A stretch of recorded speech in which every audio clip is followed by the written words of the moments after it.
성령이 강림하여서 최초의 교회가 세워졌습니다. 그리고 2장 말미에 보면은 교회에 성령님이 충만해서 말 그대로 천국이 따로 생각나지 않을 정도의 그런 모습이 교회 가운데 펼쳐졌습니다. 그런 교회 모습에 성경은 세상이 교회를 두려워했다, 이런 표현이 나옵니다.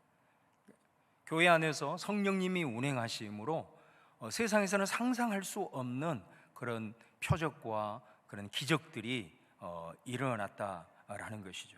그리고 성령님이 강하게 역사하니까 교회 안에 거짓과 탐욕과 같은 이런 어두운 것들이 숨겨지지 않고 다 벌거벗겨지고, 그것들이 조금도 틈탈 수 없도록 그 교회의 강력한 그 거룩함의 능력이 있어서 세상이 교회를 두려워했다, 이렇게 말씀하고 있습니다. 또 다른 한편으로 세상이 교회를 칭찬했다, 이렇게 말씀합니다. 세상에서는 생각할 수 없는 일들이 교회 안에서 일어나는 거예요.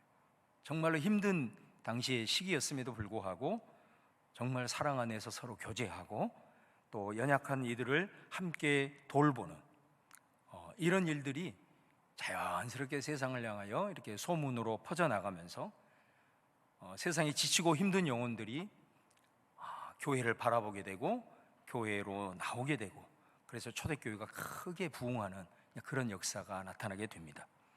이런 흐름 속에서 오늘 우리가 봉독한 사도행전 3장에서 우리가 한 사건을 접하게 됩니다.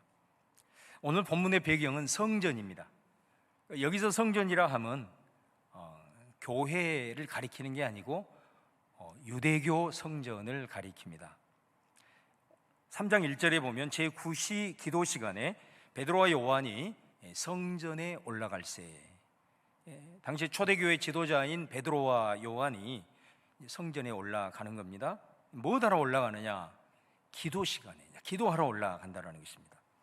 우리가 성전에 기도하러 간다, 너무나도 당연한 것으로 여길 수 있지만은 당시에 성전에 올라간다라고 했을 때는 제사 드리기 위해서 가는 겁니다. 이게 일반적입니다. 성전에 올라가는 것은 제사 드리기 위해서, 다시 말하면 예배 드리기 위해서 올라간다라는 것입니다. 물론 기도도 성전에 올라가서 드릴 수 있지만, 여러분, 유대인들은 하루에 3번씩 기도를 드리죠. 시간을 정해놓고. 그런데 그 매 시간마다 성전에 올라갈 수는 없잖아요. 다 또 삶의 영역에서 일도 해야 되고 자신의 어떤 그런 삶의 일터가 있기 때문에, 그래서 유대인들이 기도를 할 때는 특별한 경우를 제외하고는 성전을 향하여 그 자리에서 기도를 드리는 것이 당시의 일상의 모습이었습니다. 그런데 베드로와 요한이 성전에 올라가는 것이 예배하기 위해, 또 제사 드리기 위해 이렇게 기록을 했다면 그냥 우리가 그럴 수 있구나 하고 이렇게 지나칠 수 있는데, 여기 기도하러 갔다, 왜 굳이 이런 표현을 쓰고 있을까? 이 부분에서 우리가 한번 잠시 묵상을 하게 되는 겁니다. 이 말씀 속에서 한번 우리가 짚고 넘어가야 될 어떤 메시지는 없을까 한번 생각을 해보는 거죠. 자, 그러고 보니 우리 예수님께서 그 생애 마지막에 예루살렘에 이제 입성하시죠. 그 입성한 다음에 제일 먼저 간 곳이 성전이었습니다. 그런데 그 성전에 올라가서 예수님이 굉장히 충격을 받게 되죠. 장사꾼들로 넘쳐나고 있는 이곳이 과연 하나님 앞에 경건하게 제사를 드리는 곳인가 분간이 되지 않을 정도였습니다. 제사장부터 모든 순례객까지 이 하나님을 전심으로 예배하러 온 것인지, 이 제밥에 관심이 있는 것인지, 이 광경을 본 예수님이 견딜 수가 없는 거예요. 그래서 그냥 성전 전체를 뒤집어 엎어 버리지 않습니까? 그리고 예수님이 뭐라고 얘기를 하냐면, 너희들은 이곳을 강도의 소굴로 만든다, 이렇게 책망을 하셨습니다. 우리는 이 사건을 복음서에서 성전 정화 사건이다, 이렇게 부릅니다. 왜 예수님께서는 이 거룩한 성전에서 이런 행동을 하셨을까? 다른 것이 아니고 정말로 경건하게 하나님 앞에 예배 드려야 할 그 성전이 가지고 있는 이 본질이 심각하게 훼손되고 있었다라는 것을 보여주는 사건이 성전 정화 사건이다라는 것입니다. 그러면서 우리 예수님께서는 내 아버지의 집은 만민이 기도하는 집이다 이렇게 말씀하셨어요. 오늘 본문 3장에서 바로 그 예수님의 제자였던 베드로와 요한이 성전에 가는데, 분명 성전은 예배드리러 가고 제사드리러 가는 것이 당연할진데 오늘 말씀해 보면 기도하러 올라갔다. 자, 이 표현의 이면을 들여다보면 지금 성전에서는 여전히 제사는 드려지고 있는 거죠. 예배는 드려지고 있는 거죠. 그러나 사도행전의 기자의 눈에는 바로 이 베드로와 요한의 모습을 통해서 우리 하나님이 말씀하고자 하는 것은 그곳에는 더 이상 하나님이 받으실 만한 참다운 예배가 마비되고 있는, 드려지지 않고 있는, 그 예배가 무너지고 있는 것들을 말씀하고 있다라는 거죠. 우리는 이 사실을 다음 구절에서 좀 더 구체적으로 볼 수가 있습니다. 오늘 봉독한 2절 말씀을 보시면, 나면서 못 걷게 된 이를 사람들이 메고 오니 이는 성전에 들어가는 사람들에게 구걸하기 위하여 날마다 미문이라는 성전 문에 두는 자라. 여기 보면 하나의 장면인데, 이 하나의 장면이 마치 그림으로 우리가 본다면 아주 이게 어울리지 않는 모습이 이곳에 있습니다. 그 하나는 미문이라는 곳이 나오죠. 미문은 이 성전에 들어가는 문이 당시에 10개가 있었는데 그 중에서 가장 아름다운 은과 금으로 덧칠이 된 그런 화려한 문이 바로 이 미문이었습니다. 그래서 이 미문은 바로 그 성전의 화려함을 상징하는 이제 그런 문이었습니다. 그런데 이 성전의 아름답고 이 화려함과는 좀 어울리지 않는 장면이 있는 겁니다. 바로 미문 앞에 거지가 초라한 모습으로, 그리고 장애인인 이 안진뱅이가 있는 것입니다. 참, 어떻게 보면 화려하고 아름다운 성전에 멋진 옷으로 입은 예배자들이 그곳에 붐벼야 하고 아주 거룩한 장소이기 때문에 청결해야 되는데, 이와는 좀 어울리지 않는 이런 볼품없는 거린이 그곳에 앉아있는 모습인 거예요. 이제 기도하기 위해 성전 미문을 지나가는 베드로와 요한이 이 거린을 보게 됩니다. 그리고 오늘 3절 4절에 보면은 그가 베드로와 요한이 성전에 들어가려 함을 보고 구걸하거늘 베드로가 요한과 더불어 주목하여 이르되 우리를 보라 하니. 많은 예배자와 순례객들도 있었을 거예요. 그들은 지나가는 거예요. 그냥 동전 몇 개를 던져주면서 예배하러 그들은 가니까 율법에 따라서 가난한 사람들을 또 구제하는 그런 말씀을 지키는 기회가 되기도 할 것이겠죠. 그런데 베드로와 요한은 그냥 지나치지 않아요. 그리고 그 자리에 섰습니다. 그리고 거린을 주목했다, 이렇게 오늘 말씀은 얘기합니다. 그러자 거린이 자기를 주목하고 있는 베드로와 요한을 보고 이런 생각을 했을 거예요. 이 사람들은 내게 동전 몇 푼을 더 주려나? 그런 기대하는 마음을 가지고 바라보는 거예요. 5절 6절에 보면 그가 그들에게서 무엇을 얻을까 하여 바라보거늘. 6절에 베드로가 이르되 은과 금은 내게 없거니와 내게 있는 이것을 내게 주노니 나사렛 예수 그리스도의 이름으로 일어나 걸으라, 이렇게 말씀해요. 베드로가 말합니다. 은과 금은 내게 없다. 여러분, 여기서 은과 금이 상징하는 것이 뭘까요? 바로 성전을 상징하는 거예요. 그 성전의 화려함, 그 성전의 위엄. 나에게는 그것이 없다라는 거예요. 우리에게는 그것은 없다라는 거예요. 그런데 내가 가진 것이 있다. 우리가 가진 것이 있다. 여기서 우리가 가진 것이 뭘까요? 나사렛 예수 그리스도의 이름입니다. 베드로가 선포하는 거예요. 우리는 성전의 화려함은 없지만 우리에게 있는 나사렛 예수 그리스도의 이름을 너에게 주노니 그 예수님의 이름으로 일어나 걸어라, 이렇게 선포를 하게 되고 말만 하지 않고 실제로 그 손을 잡아서 일으킵니다.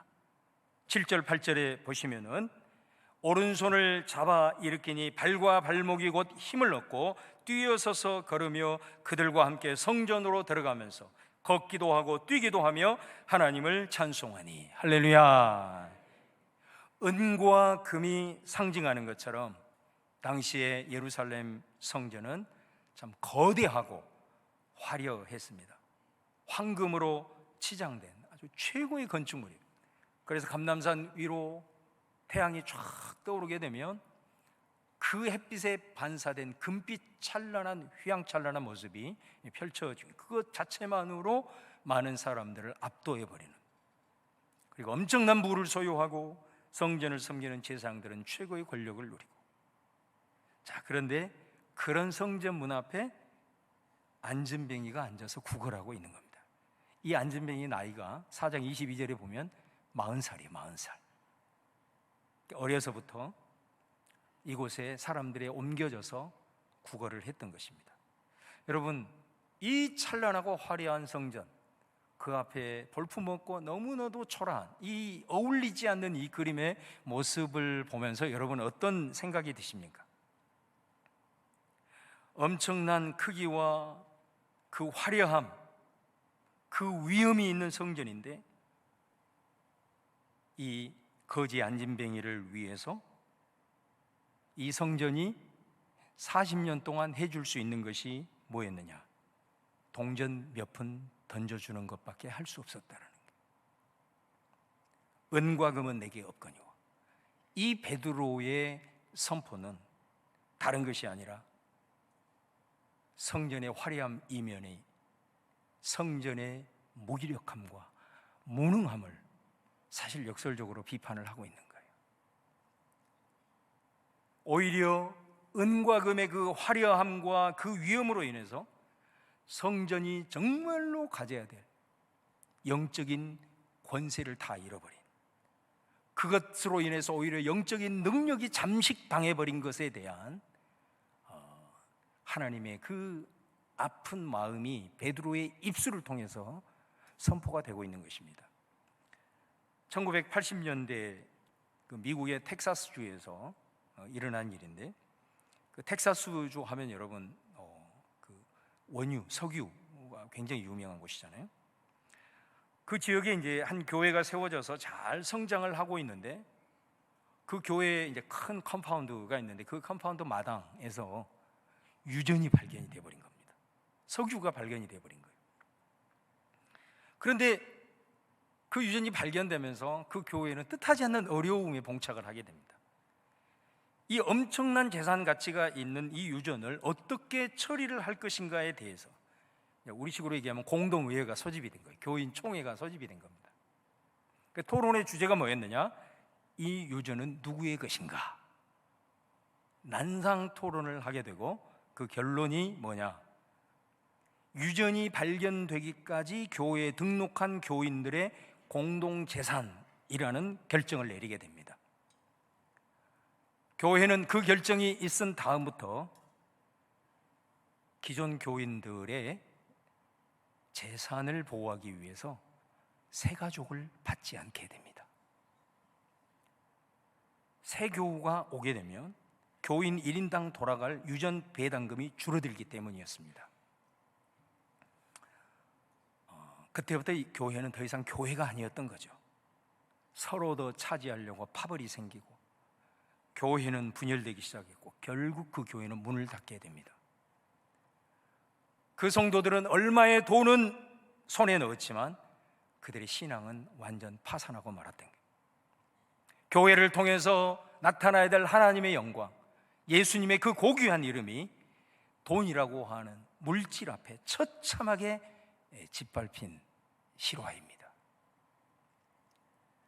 여러분, 이 사건은 은과 금으로 치장했지만 한 영혼을 40년간 방치하면서 영적으로든 육적으로든 일으킬 수 없는 무능한 성전의 모습이 오늘날 재현된 모습은 아닐까 생각해 봅니다. 외형적으로는 거대해지고 권력이 생기자 탐욕에 물들어 분파를 형성하고 추한 세상의 논리로 세력을 과시하려고 하지만, 그러면 그럴수록 영적으로는 무기력해지고 치유하고 회복하시는 성령님의 역사는 더 이상 나타나지 않는 이 성전 같은 현대의 교회 모습은 아닐까 돌아보는 것입니다. 오늘 사도행전 3장을 통해서 선포하는 거예요. 이제 그 성전의 수명은 다했다라는 겁니다. 그런 성전은 더 이상 필요 없다라는 것입니다. 다시 말하면 자신들이 정작 영적인 안전뱅이인 것을 보지 못하는 그런 소경들이 판치는 교회, 그런 교회의 수명은 다했다, 그런 교회는 사라질 것이다 라고 하는 메시지를 던지는 거예요. 그런데 여러분, 은과 금은 없지만은 나사렛 예수 그리스도의 이름이 이제는 성전을 대체하게 될 것이다. 물질에 매몰되지 않고 세상의 논리에 굴복되지 않고 가난할지라도 소수일지라도 예수님의 그 이름의 능력을 믿는 진실한 교회가 이제는 일어날 것이다 라고 하는 메시지입니다. 여러분, 당시의 이 상황에 대해서 교회의 역사가들은 이 초대교회는 유대교라고 하는 큰 우산 아래에 있는, 정말 객관적으로 보면 매우 초라했다 이렇게 평가를 하고 있어요. 그런데 40년간 한 영혼을 구원하지 못한 이 무기력한 골리앗과 같은 성전과는 달리 초대교회는요, 능력의 이름, 치유의 이름, 구원의 이름 예수 그리스도가 살아 역사한 줄로 믿습니다. 여러분, 오늘 말씀을 보세요. 나사렛 예수 그리스도의 이름으로 일어나 걸으라고 선포했을 때 이 사람이 발과 발목에 힘을 얻어 뛰어서서 걷게 되었다라고 말씀합니다. 40년 동안 묶여있는 이 육신의 치유의 역사가 일어나게 되었다라는 것입니다. 여러분, 구원이라고 하는 것이 뭐죠? 우리가 구원을 막연하게 이렇게 생각할 때 항상 어떤 영적인 영역에서만 생각하고 지나가 버리는 경우가 있습니다. 그러나 여러분, 우리가 구원에 대한 알미, 그리고 그것에 대한 믿음으로 취했을 때 그 구원의 역사는 우리들의 삶에서 경험될 줄로 믿습니다. 구원은요, 현실의 문제를 해결할 수 있는 것입니다. 할렐루야. 단순한 영적인 영역이 아니라는 거예요. 이 사람이 예수 그리스도의 이름으로 구원을 받았습니다. 그 구원이 어떻게 일어나죠? 이 사람이 가지고 있는 육신의 질고가 치유됐다. 이 말은 우리들이 지금 현실 속에서 허덕이고 여러 가지 문제 앞에서 안타까워하고 신음하고 있는 문제를 예수 그리스도의 이름으로 해결할 수 있다. 할렐루야. 믿음으로 취할 수 있기를 바랍니다. 믿는 자의 역사가 일어나는 거예요. 그 구원을 우리가 경험해야 된다 이 말이에요. 더 나아가 8절을 보십시오. 뛰어서서 걸으며 그들과 함께 성전으로 들어가면서 걷기도 하고 뛰기도 하며 하나님을 찬송했다. 여러분, 이 말씀에서 우리가 주목해야 될 게 뭐냐면, 안전뱅이가 일어나서 뛰어 걸으면서 어디로 갔다고 얘기하죠? 베드로와 요한과 함께 성전으로 들어갔다 이렇게 말합니다. 여러분, 이것이 예수 그리스도의 이름의 능력인 줄로 믿습니다. 예수 그리스도의 이름, 모든 장벽을 파하고 뛰어넘는 역사가 일어나는 거예요. 예수 그리스도의 이름으로 인하여 인종의 장벽, 성의 장벽, 모든 차별의 장벽이 다 예수 그리스도의 이름 앞에 깨어지는 줄로 믿습니다. 여러분, 지금까지 40년간 이 안전뱅이는 장애인이라는 이런 이유 하나만으로 성전에 못 들어갔다 이 말이에요. 왜? 부정한 사람이었기 때문에, 온전하지 못했기 때문에 거룩한 온전한 성전에는 못 들어간 거예요. 그래서 이 사람은 자신의 육신의 장애 때문에도 힘들었지만, 이 사람을 정말로 힘들게 한 것이 뭐냐면은 사람들과의 관계 속에서의 소외감이 있어요. 사람들에게 동정의 대상은 될 수 있을지 모르지만 어느 누구도 인격적인 대우를 해주지 않는, 성전에 들어갈 수 없는 그 관계에 막힘, 그 소외감. 그러나 나사렛 예수 그리스도의 이름으로 일어나서 그가 베드로와 요한과 손을 잡고 성전에 들어간 줄로 믿습니다. 이게 단순히 걸을 수 있었기 때문이 아니라 바로 이 예수님의 이름은 모든 막힌 담을 헐고 소외와 단절을 극복해서 모든 관계의 문을 활짝 여는 구원의 이름인 줄로 믿습니다. 여러분, 미국의 그 윌로우 크릭 처치, 세계에서 아주 큰 영향을 끼치고 있는 교회 중에 하나인데, 그 교회를 담임하는 빌 하이벨스 목사님이 이렇게 개척할 때부터 히피들 아시죠? 히피들에게 복음을 이렇게 전해했어. 그래서 초창기 때부터 이제 이 성도들과 이제 히피들이 같이 예배를 드리게 되었는데, 그리고 그 히피 사역을 매우 중요한 사역으로 감당을 했던 거예요. 근데 이제 교회가 급속도로 성장을 하게 돼요. 그러다 보니까 이제 교회 공간을 새롭게 리모델링을 해가면서 교회가 점점 더 아름다워지는 거죠. 그러면서 교회 전체 바닥을 최고급 이 카페토로 쫙 깐 거예요. 그런데 여러분, 이 히피족들은 교회에 와서 그냥 아무데나 들어 눕고 막 음식을 흘리고, 그래서 이 카펫을 더럽히는 일들이 발생을 한 겁니다. 그래서 이제 교회 운영위원들이 목사님께 건의를 한 거예요. 이제 우리가 이만큼 교회가 성장을 했으니 이 히피들을 다른 데로 보내자. 건물 하나 짓든지 임대하든지 해가지고 그들끼리 예배하고 모일 수 있도록 이렇게 제안을 한 겁니다. 그때 그 빌 목사님이 이런 말을 했어요. 만일 히피를 교회에서 내보내는 것이 이 카펫 때문이라면 오늘 당장 교회 내 전체 카펫을 다 거두겠습니다. 이렇게 말했다는 거예요.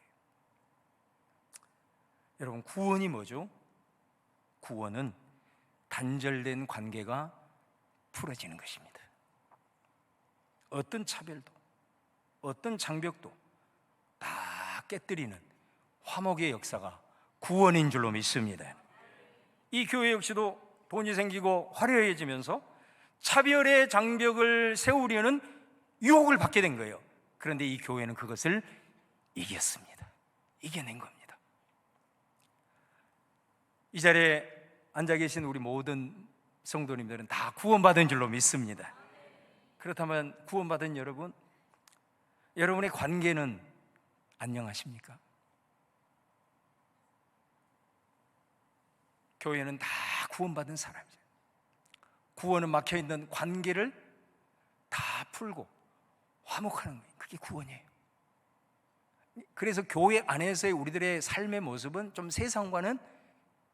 세상에서도 그렇게 원래는 살아야 되지만 교회는 격이 달라야 돼요. 왜? 이곳은 구원받은 사람들이 다 모였기 때문에. 구원이 뭐냐? 단절된 관계가 풀어지고 소외감이 극복되고 화목의 역사가 일어나는 게, 이게 구원이란 말이에요. 여러분은 교회 안에서 구원받은 하나님의 사람들끼리 관계 속에서 화해하고 용서하고 관용합니까? 아니면 적대적이고 보복하는 마음을 품고 서로를 의심하며 살아가고 있습니까? 잠시 지나갈 그 세상의 것 의지에서 교회 안에서 차별의식을 불어넣고 자신이 무슨 대단한 것처럼 교회는 성도들에게 함부로 대하고 무시하고. 여러분, 우리는 구원받은 사람이에요. 관계의 단절이 풀린 사람들이에요. 그래서 우리가 구원받은 이후로는 우리들의 삶의 방향이 어떻게 되냐면, 내가 세상에서는 대단한 사람일지라도 교회원에 와서는 그런 모습을 가지고 오히려 더 약한 사람을 품어주고 더 안아주고 더 격려해주고 더 화목해 하는, 바로 그것이 우리들의 구원받은 증거인 줄로 믿습니다. 여러분, 고린도후서 13장 말씀처럼 네가 믿음 안에 있느냐? 네 구원을 네 스스로 확증하면서 살아라, 이렇게 말씀해요. 우리 구원받았어. 구원은 현실의 문제를 극복하는 능력인 줄로 믿습니다. 여러분, 그런 체험이 여러분에게 있기를 바랍니다. 오늘 구원받은 이 사람이 또 어떻게 했다고요? 들어갈 수 없었던 성전으로 들어갔어요. 모든 장벽이 다 무너졌어요. 관계가 다 풀어졌어요. 우리 구원받은 하나님의 사람들 여러분 가운데도 이 관계의 모든 단절이 극복되어지는 화해의 구원을 누리는 여러분 되시기를 주님의 이름으로 축원합니다. 또 구원이 무엇입니까? 오늘 8절에 보면 성전으로 들어가면서 걷기도 하고 뛰기도 하며 하나님을 찬송했다. 영적인 구원의 역사가 일어난 거예요. 구원을 받으니까 이 사람이 하나님을 높이기 시작해요. 할렐루야. 하나님을 찬송하는 거예요. 구원을 받으면 하나님을 예배하고 하나님을 높이고 하나님께 감사하고 하나님의 이름을 송축하는 줄로 믿습니다. 여러분. 더 나아가서 11절을 봉독하지 않았지만 보시면 나은 사람이 베드로와 요한을 붙잡으니 모든 백성이 크게 놀라며 달려나가 솔로몬의 행각이라 불리우는 행각에 모여들었다. 이 안진뱅이가 말이에요, 베드로와 요한을 붙잡았다 이런 표현이 나와요. 근데 여러분, 여기서 붙잡았다라고 하는 의미가 무슨 말이냐면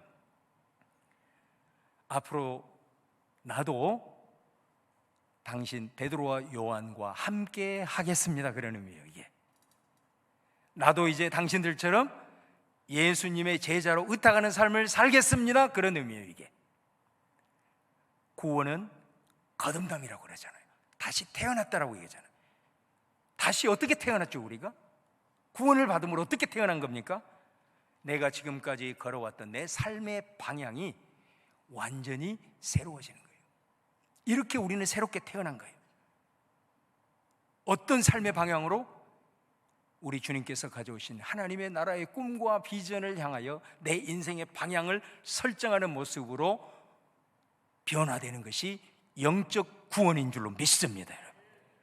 오늘 치유받은 안진뱅이가 하나님을 높이고 하나님을 찬양하는 이 역사뿐만이 아니라 베드로와 요한을 붙잡음으로 나도 당신들처럼 이제는 예수님의 제자로 내 삶을 정하고 그 방향으로 걸어가겠습니다라는 것을 보여주고 있는 겁니다.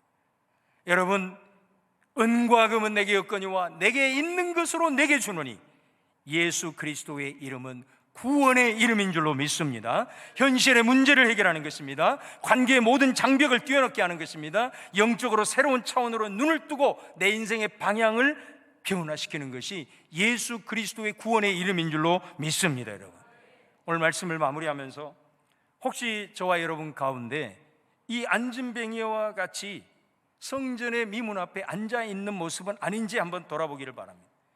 내가 교회에 나온 이유가 이 안진뱅이처럼 영적으로 동전 몇 푼을 위해서 나오고 있는 것은 아니에요. 여러분, 그런 차원을 훨씬 뛰어넘는 것이 구원의 역사인 줄로 믿습니다. 여러분, 동전 몇 푼, 내가 뭐 물질력으로 좀 풀리고 좀 여유 있게 살고 단순히 그런 차원이 아니라는 거예요. 여러분들이 가지고 있는 여러분의 힘으로는 아무리 돈이 있고 아무리 권세가 있어도 해결할 수 없는 현실의 문제까지도 예수 그리스도의 구원의 이름, 그 이름의 능력으로 넉넉히 극복하게 될 줄로 믿습니다. 그거 경험하시기를 바랍니다.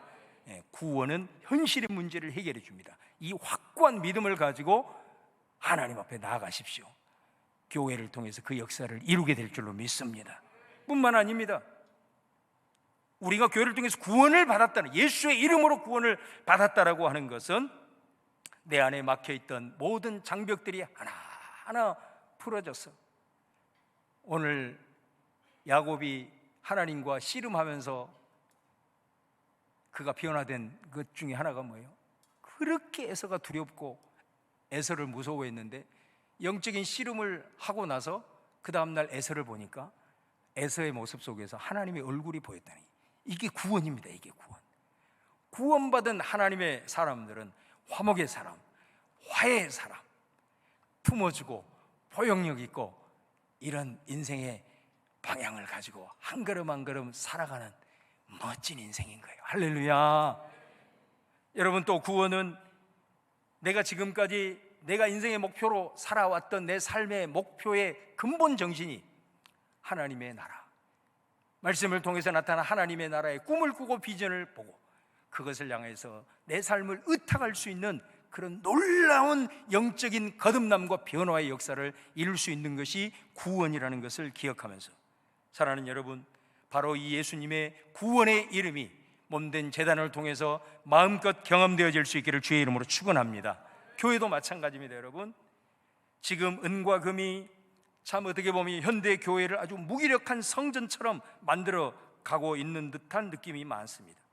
교회 안에서 우리가 누리는 기쁨이 하나님의 나라의 기쁨이어야 하는데 세상에 주는 기쁨을 능가하지 못하는, 교회 안에서 우리가 경험되어지는 것이 세상에서 맛보는 것보다도 더 못하는 이런 현실, 세상을 이길 수 있는 영적인 근력이 점점 더 약해지고 있는 이런 모습, 이런 수명이 다한 교회는 지나간다. 이게 오늘 3장을 통해서 우리에게 깨우치는 하나님의 음성이라는 게, 우리 본향교회는 은과 금은 없지만 구원의 이름 예수 그리스도의 이름으로 일어날 줄로 믿습니다.